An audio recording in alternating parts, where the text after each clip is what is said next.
Compartir con ustedes parte de los últimos mensajes de los 7 enemigos que el pueblo de Israel tuvo que afrontar.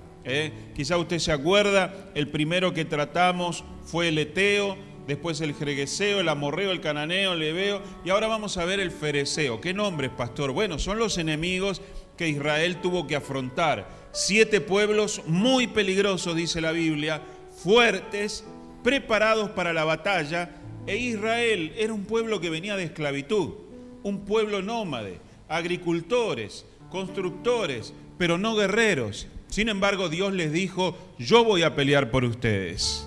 Yo voy a hacer lo que ustedes no pueden hacer. Ustedes hagan lo que sí deben hacer, que es obedecerme y cumplir mis mandamientos. Y yo mandaré a mi ángel. Deuteronomio capítulo 28, versículo 7 nos dice: Jehová derrotará a tus enemigos que se levantaren contra ti. Por un camino saldrán contra ti y por 7 caminos huirán. Estos 7 enemigos que son reales fueron 7 pueblos guerreros, poderosos, que habían que destruir, había que aniquilar en la tierra que Dios le iba a dar. ¿Qué significa esto? Que Dios nos da las bendiciones, pero esas bendiciones a veces tienen que ser conquistadas. Diga conmigo, conquistadas.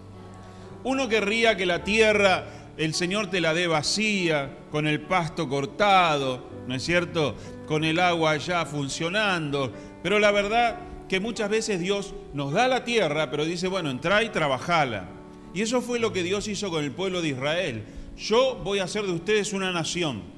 Yo ya he elegido el mejor territorio de la zona del Medio Oriente, pero van a tener que expulsar a esos enemigos. No van a poder hacer alianzas, no van a poder copiarse de ellos, tienen que exterminarlos. El pueblo de Israel dice: ¿cómo vamos a hacer? Son guerreros famosos, es gente preparada para la batalla. Es como que Argentina le declare la guerra a Estados Unidos, al Reino Unido, a Francia, a Alemania, a China, a Rusia y otra potencia mundial, a Israel. ¿Podríamos los argentinos vencer estas 7 potencias mundiales? Sí, dice el argentino. Bueno, Dios le dijo: lo van a lograr porque yo voy a estar con ustedes. El tema era que afrontar cada uno de estos enemigos iba a ser un desafío de fe. A principio de año hablamos de que este año Dios tiene bendiciones para vos y para mí, pero que vamos a tener que conquistarlas. Y que dentro de estos territorios de bendición, que pueden ser bendición familiar, espiritual, económica, la que usted está pidiendo y anhelando, se van a levantar enemigos que pueden tener las características de estos 7 enemigos, que ya la hemos estado predicando domingo tras domingo, sábado tras sábado, pero hoy quiero hablar del fereceo. El fereceo era un pueblo que habitaba en ciudades abiertas y en llanuras sin murallas. Eso significa literalmente el fereceo. Era un pueblo nómade, tipo gitanos que vivían en carpa, pero que no tenían muros. La característica de este pueblo eran guerreros muy salvajes, porque de ellos venían los gigantes. En ellos había guerreros y paladines muy famosos. Así que las murallas eran ellos mismos. Las murallas era su adiestramiento, sus armas. Pero esto nos enseña también que una de las cosas que Dios le pidió al pueblo de Israel es que no hagas alianzas con los pueblos de Canaán. Y muchas veces nosotros podemos quizás copiarnos y tener malos ejemplos o malos comportamientos aún de otros cristianos. ¿Sí o no? ¿O usted piensa que los cristianos somos toda una pinturita? Venimos acá porque necesitamos a Dios, Si usted piensa que los cristianos somos perfectos, todo lo contrario. Queremos ser perfectos, por eso venimos. Pero dice la palabra del Señor que el fereceo era un pueblo que habitaba en llanuras abiertas. Y sabe que hay muchos cristianos que no se dan cuenta que no podemos vivir en llanuras abiertas, que no podemos depender de nuestras fuerzas como el fereceo lo hacía, que confiaba en sus gigantes, sino que tenemos que construir muros y murallas para defendernos del enemigo. Una ciudad que no tenía murallas era una ciudad desprotegida. Si bien Jesús te ha liberado, Jesús te ha dado el poder del Espíritu Santo, no somos omnipotentes. Tenemos que cuidarnos, tenemos que protegernos, tenemos que tomar medidas de seguridad. Usted vio cómo cambió la Argentina en los últimos 30 años. Las casas, los chalets de zona norte, antes eran abiertos, sin rejas, sin policía, sin seguridad, sin alarmas, sin luces, sin perros, sin nada. ¿Se acuerda? Jugábamos en la calle 200 años atrás. Los chicos me miran y dicen, ¿cuándo, pastor? De que nací veo rejas, las casas parecen cárceles, no salga a cerrar la puerta. Antes no era así. Pero la inseguridad nos ha llevado a tener que adaptarnos. El cristiano no puede vivir pensando que no va a haber ataques, que no va a haber problemas. Por eso podemos caer en la debilidad que tuvieron los fereceos, de no construir murallas y confiar en sus gigantes, confiar en nuestra soberbia, nuestro orgullo, en el creer de que a mí el diablo no me toca, las enfermedades no me tocan, el pecado no me toca, los problemas económicos no me tocan porque yo puedo. Y esto fue lo que le pasó al pueblo fereceo cuando fueron atacados y cuando fueron vencidos. Dice Jueces capítulo 1, versículo 4. A ver si lo leemos en esta versión. Y subió Judá y Jehová entregó en sus manos al cananeo y ¿a quién? De este estamos hablando. E hirieron de ellos en Besec a 10.000 hombres. Y hallaron a Adoní-Besec en Besec y pelearon contra él, que era un rey, guerrero, peligroso, famoso, pero le hicieron guerra. Y derrotaron al cananeo y al fereceo. Mas Adoní-Besec huyó y le siguieron y le prendieron y le cortaron los pulgares de las manos y de los pies al rey. Entonces dijo Adoní-Besec, 70 reyes, cortados los pulgares de sus manos y de sus pies, recogían las migajas debajo de mi mesa. Como yo hice, así me ha pagado Dios. Y le llevaron a Jerusalén, donde murió. Esta es la historia del rey fereceo. Esta es la historia de un hombre que vivía sin murallas, que confiaba en sus gigantes, pero que terminó con los pulgares cortados. Hagan así. Que hagan así sin pulgares. Así eran las manos de los reyes. Habían perdido la capacidad que Dios le ha dado al ser humano, al hombre, de tener la fuerza para apretar y para agarrar. En este caso, las armas.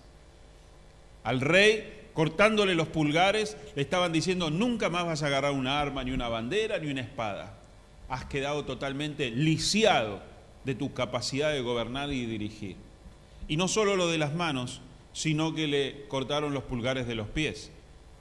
¿Y sabe qué pasa cuando a uno le cortan los pulgares de los pies? Pierde la estabilidad y pierde el equilibrio. O sea que ese rey, que era seguramente un hombre imponente, fuerte, majestuoso, que caminaba, se presentaba, levantaba sus banderas, sus armas, sus escudos, ahora quedaba totalmente inutilizado. Se le iban las ganas de guerrear, se le iban las ganas de desfilar. Y dice la Biblia que este rey había sido tan poderoso que había vencido 70 reyes, cortado los dedos de los pulgares de las manos y de los pies, y los tenía como perros comiendo las migajas de la mesa. Así es como muchos creyentes podemos terminar si no levantamos muros. Así como muchos han terminado confiando en que ellos pueden.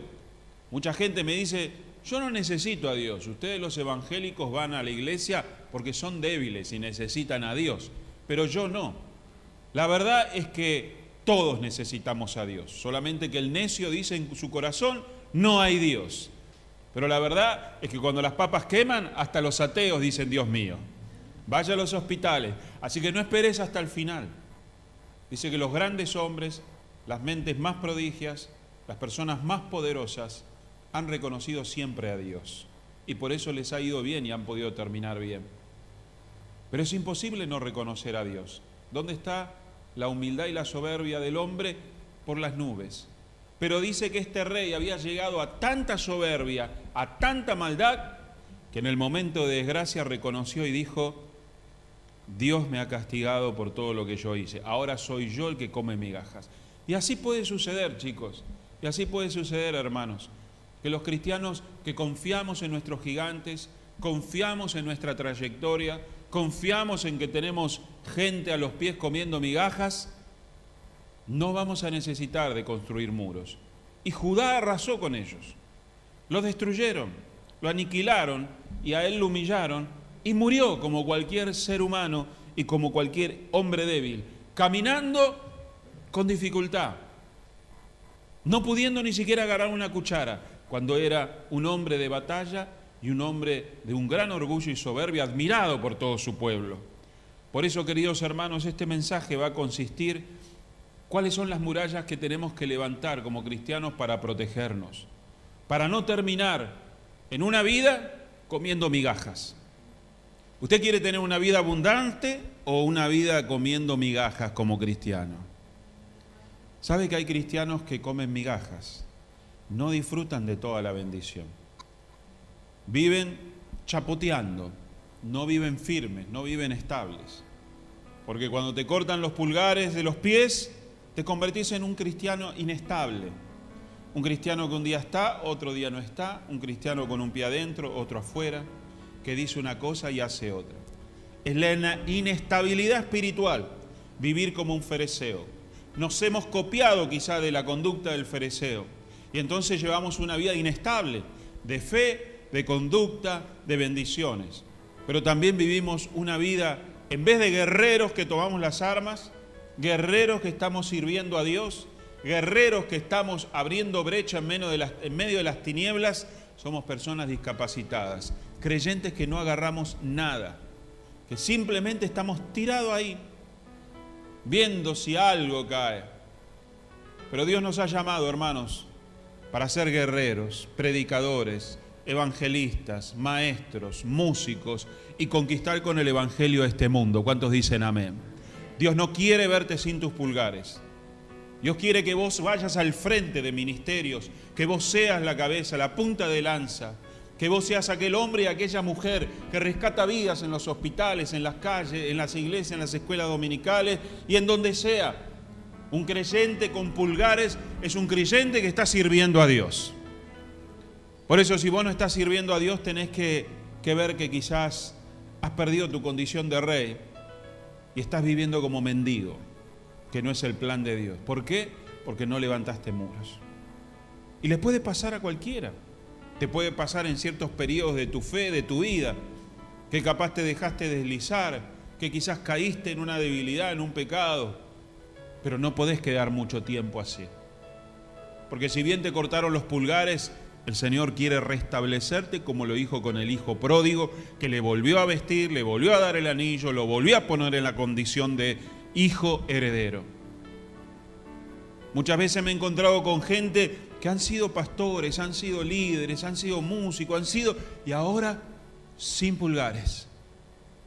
Vienen, no hacen, y han quedado comiendo como mendigos.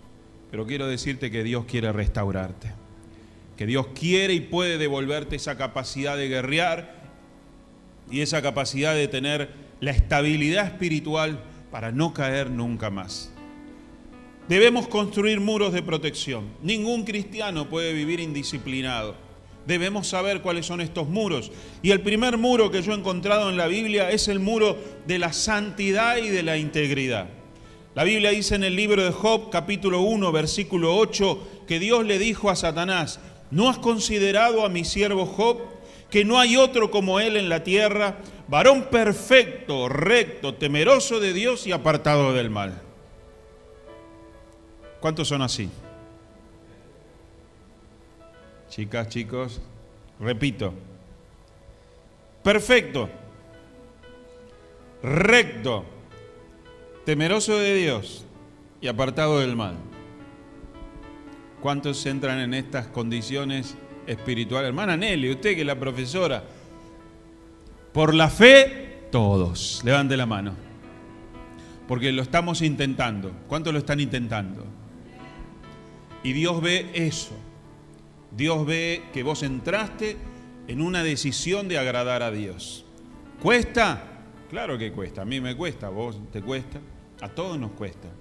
Batallamos contra la carne, contra un hombre interior, contra la corriente del mundo, contra el pecado, contra el diablo. Y Dios lo sabe, porque Él ha sido tentado en todo, pero sin pecar. Por eso podemos entrar confiadamente a la presencia de Dios, porque Él conoce cómo estamos. Él no ha venido a condenarte, Él ha venido a salvarte porque era imposible para vos ser salvo por tus obras. Por eso la Biblia dice que ahora que estás en Cristo, nueva criatura sos. Las cosas viejas pasaron, he aquí Dios las hace todas nuevas. Estamos cambiando, pero no terminaremos nunca de cambiar hasta que este cuerpo de pecado no sea deshecho y nos sea dado un cuerpo glorificado. Así que no te podés condenar o autocondenar. Sí tenemos que presentarnos delante de Dios y la Biblia dice, si confesamos nuestros pecados, Dios es fiel y justo para perdonarnos y para librarnos de toda maldad. Confesarlo delante de Dios, reconocer tus debilidades, nos hace perfectos. Porque perfecto no es ser como Dios, perfecto es tener la actitud de reconocer nuestra debilidad. Y Job la tenía, varón perfecto, recto, que él trataba de andar derecho. ¿Andaba derecho Job? ¿Andaba derecho? No, no andaba derecho. Una vez prediqué de los pecados de Job, porque siempre se lo describe como un varón perfecto. Él era un encubridor, hermanos. Él encubría el pecado de sus hijos, las festicholas que hacía, las orgías, los pecados sexuales. Él los encubría. Hacía sacrificio y pedía a Dios. No intervino nunca y vino juicio sobre ellos. Él no conocía a Dios. Dice que de a oídas te había oído, pero ahora mis ojos... Así que no era tampoco perfecto como creemos. Era perfecto porque él quería agradar a Dios. Pero no hay justo ni tan solo uno. Todos hemos pecado y hemos sido destituidos de la gloria de Dios. Así que no andes mirando los defectos de los demás. Mírate al espejo y mira tus defectos. Y por el otro orá, animalo, exhortalo, aconsejalo. Pero el que cree estar firme, mire que no caiga.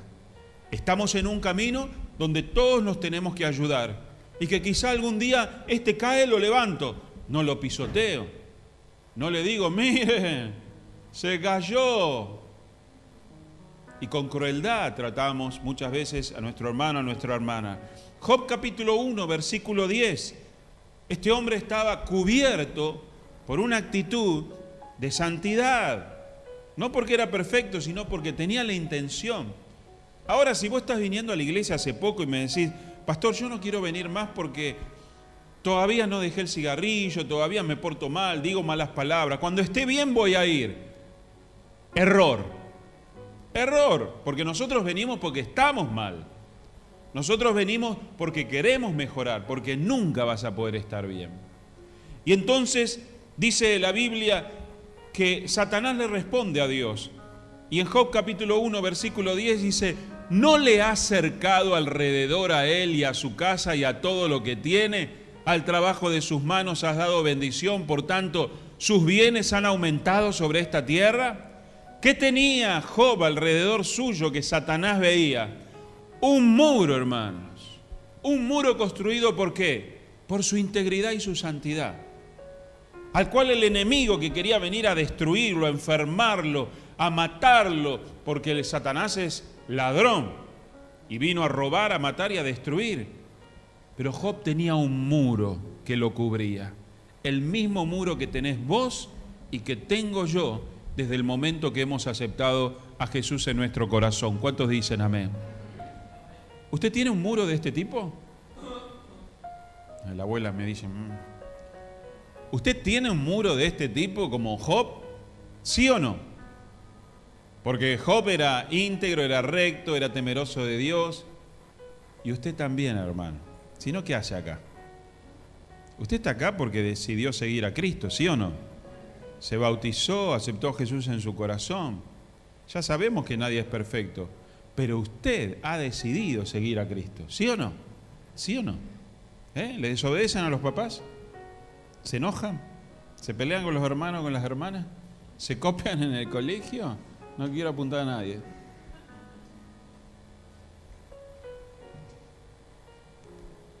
Pastor, yo el muro lo tengo por el piso, dice alguno. pastor, ayer discutí con mi esposo, así que el muro, ¡rum! No es así. Sería muy cruel de parte de Dios, porque aún el más santo acá no llega a la altura, ni al mérito de que el Señor Jesús levante un muro por tu integridad, porque todos pecamos todos los días, aún sin saberlo. Y entonces, pastor, Jesús es nuestra justicia, Jesús es nuestra santidad, Jesús es nuestra integridad, y mi corazón puesto en las manos de Él muestran de que yo soy recto y justo, porque he decidido por la verdad. La Biblia dice, el que cree en Señor Jesucristo será salvo, y el que no cree será condenado. Usted tiene un muro que lo protege, hermanos, porque usted en Cristo ha sido declarado santo por la sangre de nuestro Señor Jesucristo. O sea que existe este muro alrededor suyo y mío. ¿Qué hace este muro de protección? Dice, no lo ha acercado a Él, te protege a ti. ¿De qué, pastor? De todo lo que el diablo quiere hacerte. Desde el momento que aceptaste a Jesús, hay un muro, hermanos. Hay un muro que protege tu vida. Ya el diablo no puede tocarte y está irritado porque no puede tocarte. Pastor, pero aún cuando discuto con mi esposa, aún cuando discutís con tu esposa. Pastor, aún cuando tuve pensamiento, aún así. Porque Dios no anda subiendo, destruyendo, bajando. Si vos perseverás en el pecado, entonces sí. Si vos no te arrepentís, sí. Si vos no querés cambiar, sí. Porque ya estás alejándote de Dios. Pero hermanos, ser el fereceo es vivir literalmente en la llanura. Es decir, yo no necesito de Dios. No tengo temor de Dios. No me siento mal por lo que hice. Pero yo creo que acá no hay ninguno que haya conocido al Señor que no se siente mal cuando le ha fallado a Dios. El Espíritu Santo nos da convicción de pecado. Un día, 2 días, 1 hora, 2 horas, necesitamos arreglar cuentas con Dios. Y eso, hermanos, es lo que nos mantiene dentro de la muralla que Dios protegía a Job. Y también te protege a vos y me protege a mí. Dice que lo protegía a él, pero también a su casa, a su familia, a sus hijos y a sus nietos. Yo sé que vos confías quizá en la alarma, en la seguridad, en las luces, en el perro, en el gato, en el loro, en las trampas, no sé qué cosas has puesto, en el vecino que te llama. Pero hay un muro, hermanos, que ese muro no lo puede pasar nadie. Que aún los ladrones escapan cuando el Señor nos protege. Y ese es un muro que se levanta siguiendo a Cristo. Usted desde el momento que decide congregarse, amar a Dios, orar, buscar las cosas de arriba, ese muro se construye, ni siquiera lo tenés que pedir. Es automático. Ni siquiera tenés que clamar. A mí un loco una vez me enseñó, no, vos antes de salir de tu casa tenés que cubrir todo con la sangre de Cristo. Tenés que dar una vuelta manzana, tenés que pedir ángeles, querubines y serafines, y después recién irte. Ah, qué cansancio, hermano. Todos los días hacer eso, y yo que salía 3, 4 veces de mi casa, hasta que al final entendí que Dios levantaba un muro a aquellos que amaban al Señor y que eran justos y rectos. ¿Cuántos lo creen? Digan amén. Esto es cuestión de fe, hermanos. Creerlo. Protección para vos, protección para tu casa y protección para todo lo que tenés. Hay un muro que protege tus cosas, tus bienes materiales. Hay un muro que cuando vos decidís seguir a Cristo, aunque no lo pidas, aunque no lo sepas, Dios está protegiendo. Tu auto, tu heladera, tu ropa, tu bicicleta, tu celular, a veces, ¿no? Porque algunos lo revolean, Dios no sea tentado por eso. No cuidan las cosas, se le mojan, se le caen, no quiero mirar a nadie, pero sí, mejor ni hablar, pobres viejos. Pero Dios sí, hermanos, ha decidido poner un muro de protección. Job ni sabía, hermanos, ni sabía. El diablo sí lo sabe. Y el diablo sabe que vos estás protegido por la obra del Señor Jesucristo. ¿Cuántos dicen amén? El tema es que vos tenés que saberlo. Y vos tenés que salir cada día de tu casa y decir, yo sé que el Señor protege mis cosas. Pero te lo tenés que decir a vos, no hacérselo recordar a Dios. Porque desde el momento que vos decidiste ser íntegro delante de Dios, ¡trum!, ya Dios levanta un cerco. Dice la palabra del Señor que también Dios protege el trabajo de tus manos. ¿Cuántos están trabajando? ¿Cuántos quisieran ganar mucha guita con el trabajo? Bueno, quizá tenés que cambiar de trabajo. Dios hace milagros, pero si vos no haces tu parte, la plata no se hace soplando botella nada más. Pero sí seguramente Dios va a bendecir tu trabajo, en la medida que tu trabajo pueda, en la medida que vos estés capacitado con una mentalidad ejecutiva. Porque es verdad, quizás haces tortas fritas, pero podés tener una empresa de tortas fritas. Quizás haces pan y podés tener una panadería, pero eso también depende de tu capacitación. Eso ya lo hablamos muchas veces. Pero hermanos, los muros de la santidad. El segundo muro que tenemos que levantar se encuentra en Malaquías 3, 10 y 11. Es el muro de los diezmos y de las ofrendas. Fíjese lo que dice la palabra de Dios. Traed todos los diezmos al alfolí y haya alimento en mi casa. Y probadme ahora en esto, dice Jehová de los ejércitos, si no os abriré las ventanas de los cielos y derramaré sobre vosotros bendición hasta que sobreabunde. 11. Y reprenderé también por vosotros al devorador. Y no os destruirá el fruto de la tierra, ni vuestra vida en el campo será estéril, dice Jehová de los ejércitos. Hay un muro que el Señor levanta para protegernos del devorador. ¿Qué es el devorador? Bueno, muchas veces se ha tratado de entender. Aparentemente es aquello que venía y destruía la cosecha, que podía ser la langosta, podían ser las pestes, podían ser las plagas, el trabajo de meses, la economía de la cual ellos dependían. Arrasaba. Dios les dice, ustedes al no diezmar pierden la protección que yo les brindo de ponerme yo a reprender al devorador. Y eso es lo que pasa muchas veces, hermanos, con aquellos que no levantan los muros sembrando los diezmos y las ofrendas. Y esto es un misterio que solamente es por fe, a nadie se lo obliga. Muchas veces me dicen, pastor, ¿ustedes obligan a dar el diezmo? No, la gente de loca que es da el diezmo nomás, de fanáticos que son. Pastor, yo doy el diezmo porque Dios me ha bendecido. Cuando no lo daba, me pasaba esto. Bueno, gloria a Dios, yo también lo entendí. Tuve que entenderlo así. Me hubiera gustado hacerlo simplemente por obediencia. Pero esto es un muro que se levanta. Y yo este muro lo quiero levantar. Y lo tengo levantado hace años. Y no me ha faltado nada. Y no me ha faltado, hermanos, cuando más necesité. Y cuando he necesitado mucho y poco, no me ha faltado. Quizá no tengo todo lo que querría, no tengo el auto que querría, no viajo como querría, no tengo la ropa que querría, pero nunca me ha faltado nada. Y yo sé que esto es debido al diezmo. Hace algunos días se me terminó la plata, porque a los pastores también se nos termina la plata. ¿Y qué hice? ¿Fui a manguear? No, no fui a manguear. ¿Qué hice? ¿Soy la tarjeta de crédito? No, es del diablo la tarjeta del crédito.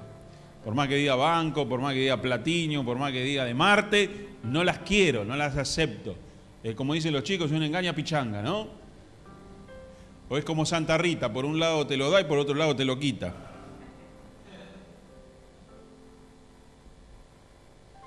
Y dije, Señor, se me terminó la plata.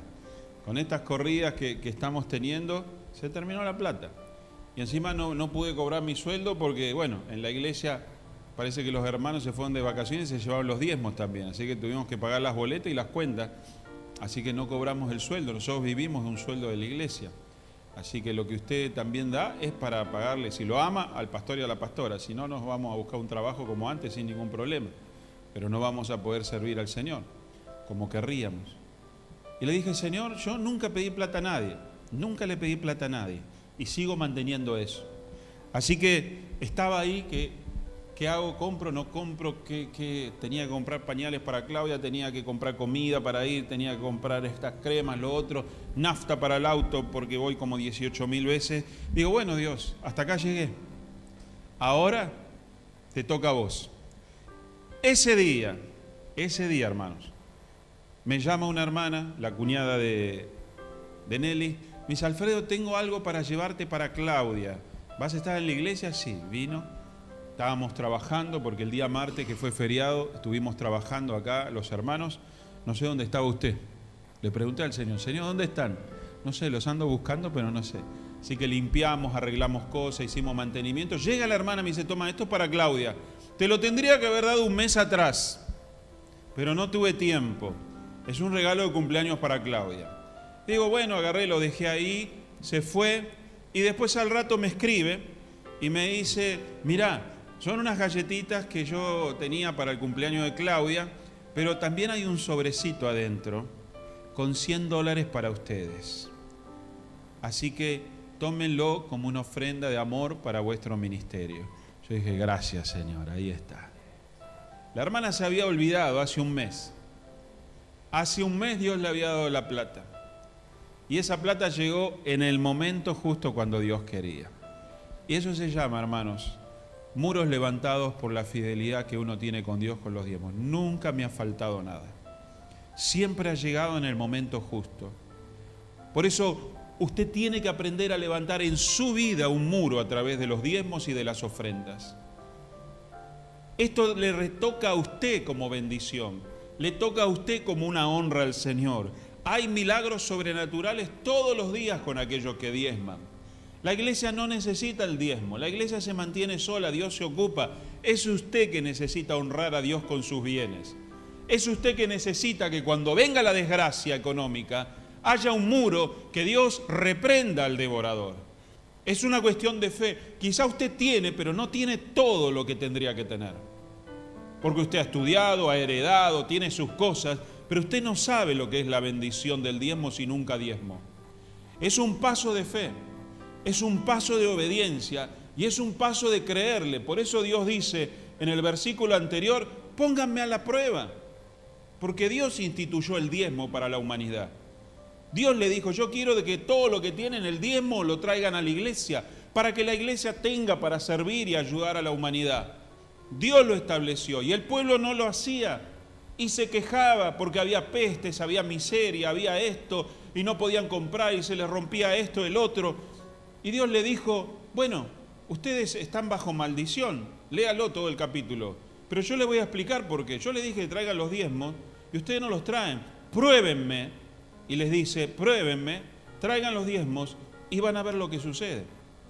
Por eso esto, hermanos, es una cuestión de acción y reacción. Pruébelo a Dios si quiere. A mí no me tiene que dar nada. A mí no me tiene que cumplir con nada. Es un mandamiento de la Biblia. Y sea fiel y sea regular. Sea constante. No le robe nada a Dios. Dele todo. Dios lo va a asombrar. Porque cuando venga el devorador, no lo va a tocar. No va a poder tocarlo. Y este es un muro, hermanos, que hay que levantar. Usted puede orar por las ofrendas, puede orar por la prosperidad, pero si no cumple con esto, no hay muro que lo proteja. No hay muro que lo salvaguarde. Y esto los que diezmamos sabemos que verdaderamente es así. Tercer muro que tenemos que levantar es el muro de la armadura espiritual del cristiano. Efesios 6:10 dice, por lo demás, hermanos míos, fortaleceos en el Señor y en el poder de su fuerza. 11. Vestíos de toda la armadura de Dios para que podáis estar firmes contra las acechanzas del... Hay una armadura que el cristiano tiene que ponerse. ¿Cuánto escucharon de esta armadura? ¿Vieron el dibujito, todo? Bueno, hay una armadura espiritual que tiene que ver con la mente y con las actitudes. Se lo explico brevemente. Versículo 12. Nos protegerá de los ataques y de las acechanzas del diablo, porque no tenemos lucha contra sangre y carne, sino contra principados, con potestades, gobernadores de las tinieblas de este siglo, huestes espirituales de maldad en las regiones celestes. Usted no tiene problemas con la gente, usted no tiene problemas con la sociedad, no tiene problemas con el mundo, usted tiene problemas muchas veces con los demonios. Y no hay muro que usted pueda levantar contra los demonios si no es esta armadura de Dios. Por más que se ponga la cintita roja, por más que abra la Biblia en el Salmo 91 en la mesita de luz, por más que ponga una vela y la foto del pastor ahí en el bayú, no lo va a proteger nada, solamente esta armadura de Dios. Y esta armadura, versículo 13, la explica así. Por tanto, tomad toda la armadura de Dios para que podáis resistir en el día malo como una fortaleza, como un muro protector. Y habiendo acabado todo, permanecer firmes, sin que te corten los pulgares de los pies, porque el enemigo va a venir para esclavizarte y destruirte. Versículo 14. Estad pues firmes, ceñidos vuestros lomos con la verdad. Lo primero que habla es de esta armadura que protegía toda la parte del lomo, que es la verdad. Nuestra vida tiene que estar equilibrada y centrada en la verdad de la palabra de Dios. En esta época la Biblia todavía no estaba escrita, ¿eh? ¿A qué se refería con la verdad? La verdad de lo que Dios piensa. ¿Por qué, hermanos? Porque cuando usted viene una prueba, un problema, una dificultad, le roban el auto, le roban el celular, lo echan del trabajo, ¿cuál es la verdad? ¿Cuál es la verdad? Oh, Dios me abandonó, tengo que hacer una brujería. No, la verdad es que Dios tiene el control de todo, que hay un propósito, que vos sos un hijo, una hija de Dios y que Él te va a dar algo mejor. Esa es la verdad que nos va a mantener firmes. Por eso dice, la armadura para resistir es entender y creer la verdad de dónde estamos, para qué estamos, por qué suceden las cosas. Cosa que a veces por no leer la Biblia, no estudiar o no asistir a la iglesia, no entendemos las cosas por qué pasan. Y el cristiano tiene que conocer la verdad. Segundo, dice, y vestidos de la corona de justicia, de la coraza de justicia. ¿Cuál es? Luchar y batallar contra el engaño de Satanás que nos trae culpa, nos hace recordar los pecados del pasado, aún aquellos que Dios nos ha perdonado. Y a veces no es solo el diablo, sino son los vecinos que te hacen recordar los pecados. Tu esposo, tu esposa, tu papá, tu mamá, algún hermano. Dice, vos no confío más. Me acuerdo en el año 1974, cuando te presté plata. La coraza de justicia dice que yo he sido justificado por la fe. Es como aquel que estuvo preso y queda libre. La gente que quiere verlo, preso de por vida. Pero el tipo pagó, se arrepintió, dejó los vicios, dejó la droga. Y él dice, yo ya pagué con la justicia. Yo ya cumplí, soy un hombre libre, voy a iniciar mi vida. El diablo no va a querer que vos seas justificado. Y tenés que creerlo y tenerlo, esa coraza, porque siempre va a venir a condenarte. ¿Por qué? Pastor, pero siempre peco con lo mismo, me dicen los jóvenes, los adolescentes. Siempre quiero cambiar y no puedo. Me voy al infierno, Dios no me va a perdonar. Ya le pedí 10 veces perdón por lo mismo, 100 veces perdón por lo mismo. Dios no me va a perdonar. La coraza de justicia me hace verdaderamente vivir firme con un muro levantado, porque Satanás es el acusador, viene a destruirte el coco y viene a hacerte creer que Dios no te justificó. Y la Biblia nos enseña que Él nos ha perdonado y nos ha declarado justos. ¿Justo? Justo. ¿Y se ha olvidado nuestro pecado? Se ha olvidado nuestro pecado. Esa armadura la tenés que tener, es un muro que te va a proteger. 15. Los pies con el apresto del Evangelio de la paz. Y esta es otra armadura que usted tiene que usar y es un muro que se va a levantar. ¿Cuál? Que a donde usted va, tiene que predicar. Donde usted va, tiene que servir. Todo lo que haga tiene que servir para que alguien vea un testimonio de amor, llevando comida a los pobres, llevando ropa, la gente ve el amor de Dios a través nuestro, y yendo a los hospitales, viniendo a colaborar en la iglesia. Eso significa que a donde tú vas, el Evangelio viene anunciado. ¿Eso es un muro? Eso es un recontramuro. ¿Por qué? Porque no hay fortaleza más grande que un cristiano cuando está sirviendo. Se le forma un muro de poder y de protección. Usted es diferente cuando sirve a Dios. Usted es diferente cuando toma compromisos con Dios y la iglesia. Yo sé que muchos le escapan al compromiso. Es un problema de esta era. Pero hace 20 años la gente venía a la iglesia y decía, ¿qué puedo hacer? Tenés que venir todos los días a las 6 de la mañana a abrir. Y venían. Y venían 2 y 3. Y otro tiene que venir a las 12 de la noche a cerrar y a cerrar las calles. Y venían. Bueno, Nelly era chiquitita. Hace 70 años atrás. ¿Te acordás, Nelly, en la iglesia, en la carpa? Todos empezamos casi en una iglesia en el Centro Familiar Cristiano en el año 87. Era una carpa que un yanqui vino y puso en un terreno frente a Unicenter cuando no estaba, todas calles de tierra. Las ratas más chicas eran así. Y se guardaban los instrumentos dentro de la carpa en un cajón con candado. Así que todas las noches se tenía que quedar alguien a dormir. Vos eras señorita, no te quedás, pero los varones nos teníamos que quedar a dormir arriba de la plataforma de madera, cuidando que ningún ladrón entre a robarse los instrumentos o las sillas, y a la noche era un desfile de bichos, de ratas, de pulgas, de piojos, y lo hacíamos. Y éramos jóvenes y adolescentes. ¿Ustedes lo harían? ¡Ay, no, qué asco! ¡Ay, ay! Era poder de Dios servir a Dios. Es poder de Dios servir a Dios, hermano, ¿sí o no? Se va a levantar un muro en su vida. Hágalo, hágalo, hermano. El apóstol del Evangelio, versículo 16. Sobre todo, tomad el escudo de la fe, con que podáis apagar todos los dardos de fuego del maligno. Un escudo de la fe. Un escudo de fe. Detiene el ataque. Es un muro contra los dardos de fuego del maligno. El dardo de fuego era una flecha encendida con fuego, que te la tiraban, te caían por algún lado y empezaba a prender fuego.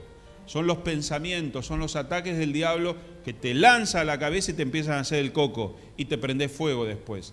El escudo de la fe es lo que retiene y frena eso. Es un muro de contención contra todos los ataques diarios que el enemigo tiene. El enojo, la bronca, el odio, la perversión, los pecados y todo eso que trabaja y trabaja, que te incendia la cabeza. Entró y sentiste un pinchacito. ¿Vio los mosquitos cuando pican? ¡Ay! Y después la roncha empieza, hasta que te lastimás y te rascás. Bueno, así es Satanás. Pincha y luego el dardo de fuego hace un incendio. El escudo de la fe. La fe es la certeza de lo que se espera, la convicción de lo que se ve. Usted tiene que desarrollar su fe, hermano. Es un muro que hay que levantar. 17.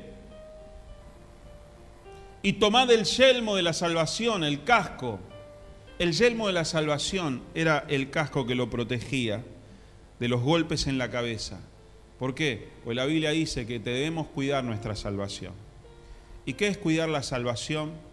Bueno, entender de que yo soy salvo por la fe y no por las obras. Usted no es salvo porque se porta bien o se porta mal. Usted es salvo por la fe, que por ese motivo usted se porta bien, trata de portarse bien y va a lograr portarse bien. ¿Cuántos dicen amén? No le creo con ese amén. ¿Cuántos dicen amén?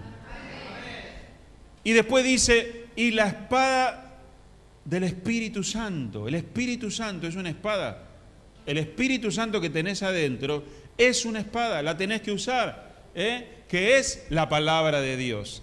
Es la Biblia, la palabra de Dios, las verdades de Dios, las tenés que tener en los labios y usarla como una espada. ¿Para qué? Para protegerte y defenderte. Esta es la tercera armadura que tenés que tener en tu vida y que tenés que levantar. Uy, se me borró el sermón. Ay, volvió. Qué problema, ¿no? Cuarto, Segunda de Reyes 6:15, 5 minutos, deme. Es el muro de los ángeles de Dios a nuestro alrededor. Que aunque no lo veamos, los ángeles siempre están. ¿Te acuerdas de esa canción? Segunda de Reyes 6:15. Y se levantó de mañana y salió el que servía al varón de Dios, y aquí el ejército que tenía sitiada la ciudad, con gente de a caballo y carros. Entonces su criado le dijo, el que servía al profeta, ¡ay, Señor mío! ¿Qué haremos? Toda la casa estaba rodeada de un ejército que se los iba a comer. No tengas miedo, porque más son los que están con nosotros que los que están con ellos. Ellos estaban en una casa, el siervo, todos los profetas tenían un siervo, todos los pastores también tenemos un siervo. 2, 3, 4, porque ser un siervo de un siervo es un privilegio que te da la autoridad después para aprender y para crecer. Usted sabía, ¿no es cierto? Hay que empezar llevándole la valija al pastor, al jefe, y usted va aprendiendo y va siendo bendecido. Así le pasó a Moisés con Josué. Josué era el siervo y después se quedó con la herencia. Así pasó con Elías y Eliseo, y después Eliseo se quedó también con la herencia. Y así pasó con los discípulos, y también así pasó. Así que, hermano, ahí tengo el bolsito si me lo quiere llevar, me quiere lavar el auto.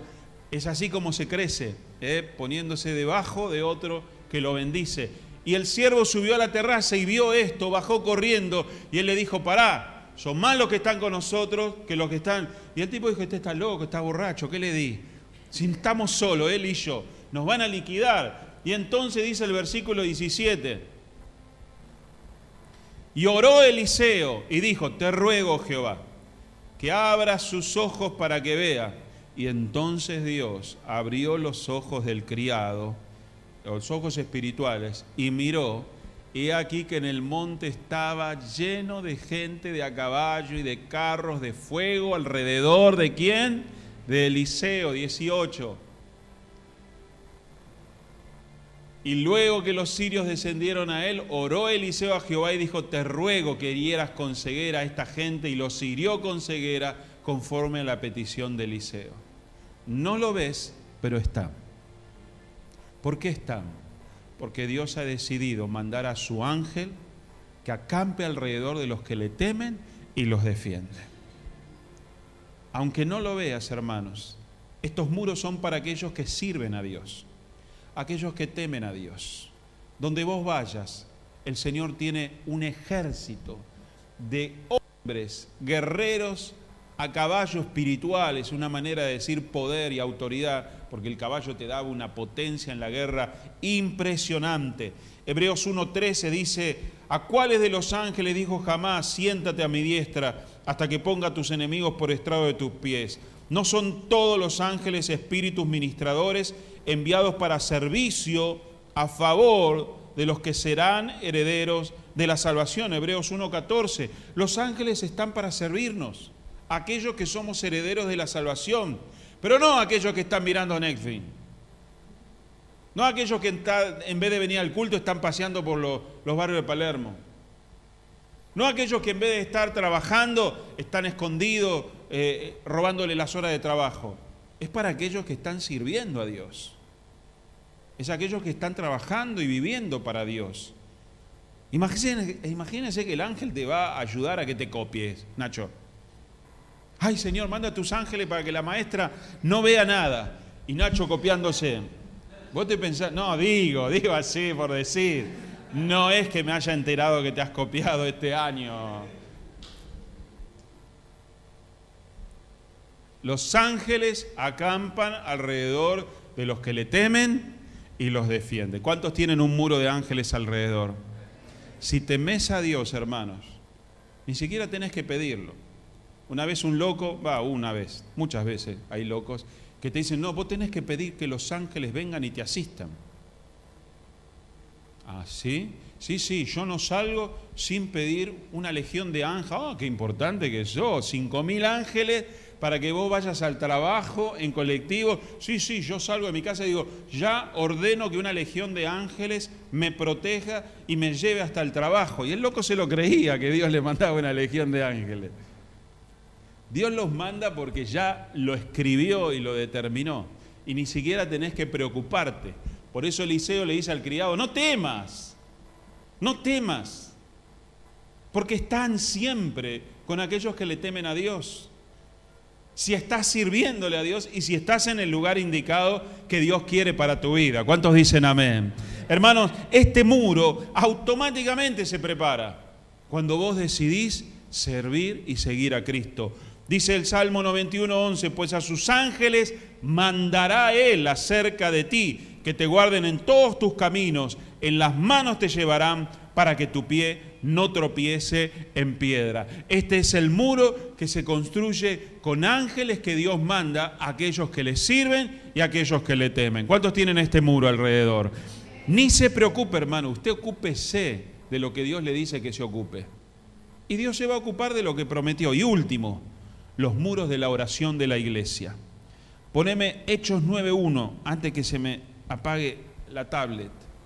Saulo, respirando aún amenazas y muerte contra los discípulos del Señor, vino al sumo sacerdote y le pidió cartas para las sinagogas de Damasco, a fin de que si hallase algunos hombres o mujeres de este camino, los trajese presos a Jerusalén. El apóstol Pablo, antes de ser apóstol, ¿qué era?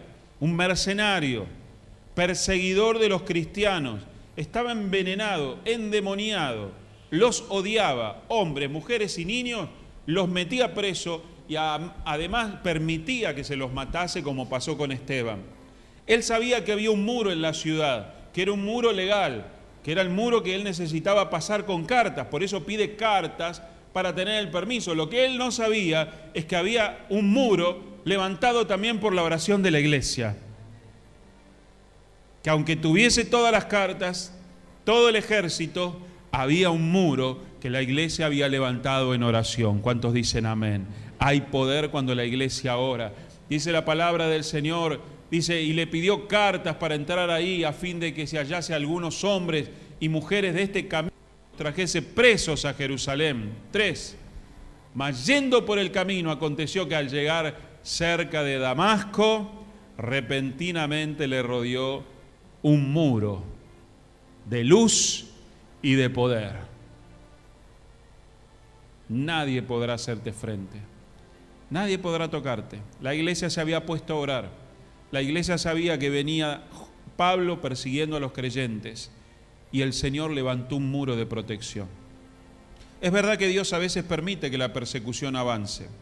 Dios permite, no es que el diablo se toma ese poder. Hay un muro que nos protege, pero muchas veces Dios levanta ese muro para probarnos, aprobarnos y recompensarnos. Jamás Dios permite las pruebas para aniquilarnos. La prueba de nuestra fe produce. La prueba de nuestra fe nos promueve, nos levanta y nos exalta a niveles superiores. Esa es la verdad que usted tiene que entender. No llore cuando tiene pruebas. Usted diga, ¿para qué, Señor?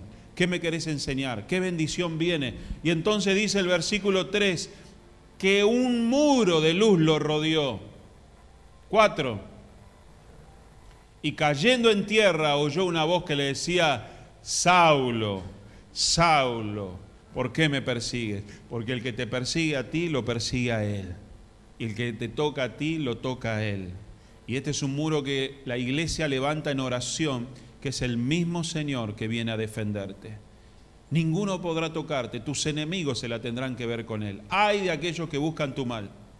No busques la venganza, porque dura cosa es caer en las manos de un Dios vivo. Deja la venganza al Señor.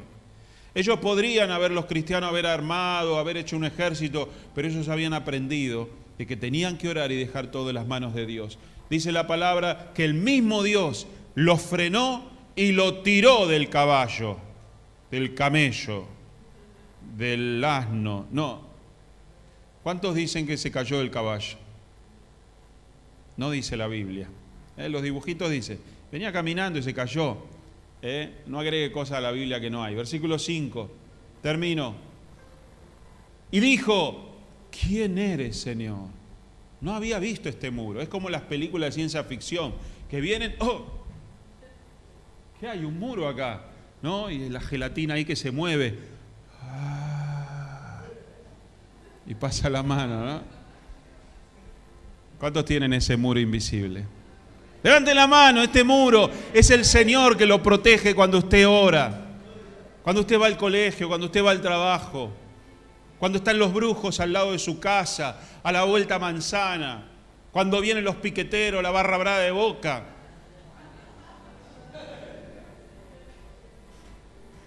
Cuando está la policía parando y usted no tiene los papeles. Hazme invisible, Señor. Muro de protección invisible sobre mi vida. ¡Bum! ¿Sabe cuántas veces oré por eso? ¿Cuántos oraron así? Al remisero. De verdad, hermano, que no me paren, Señor, hazme invisible, no quiero parar. Ay, a ver si me falta esto. Porque basta que tengas una lucecita rota. En un viaje de 12 horas con auto, que en Entre Ríos te liquidan. En Córdoba te adoban. Y en Tucumán te sacan todo, la policía. Entonces uno tiene que orar así. Escudito protector invisible ahora. Ni me ve la policía. Ríase, hermano, reírse hace bien. Se ve que ha orado usted estas cosas. O cuando viene un morochón por la vereda adelante y dice, ay, Señor, hazme invisible, hazme invisible, hazme invisible. Usted se pintó, se arregló, fue a la peluquería para que todos la miren en ese momento. Hazme invisible, que este morochón no me vea, a ver si me roba, me asalta, me lleva. ¿Para qué me pinté? ¿Para qué me vestí así? ¿Y usted cree que no? Sí, hermano, si usted ora, Dios levanta un muro. Pero no para estas pavadas, pero sí para que Dios lo proteja. Todos estos muros son los muros que tenemos que levantar. que son automáticos, que ni siquiera tiene que andar orando, simplemente tiene que estar viviendo. Si usted se ocupa de lo que Dios le pide que se ocupe, Él se ocupa de lo contrario, de todo lo que usted no puede hacer. El fereceo confió en sus gigantes, nunca levantó muros, pero los creyentes debemos levantar el muro de la santidad. El creyente debe levantar el muro, hermanos, del diezmo. El creyente debe levantar el muro de la armadura del cristiano. El creyente debe levantar el muro de la protección angelical. Y por último, el creyente debe levantar los muros de la oración unánimes, juntos, por todas las necesidades. Póngase de pie.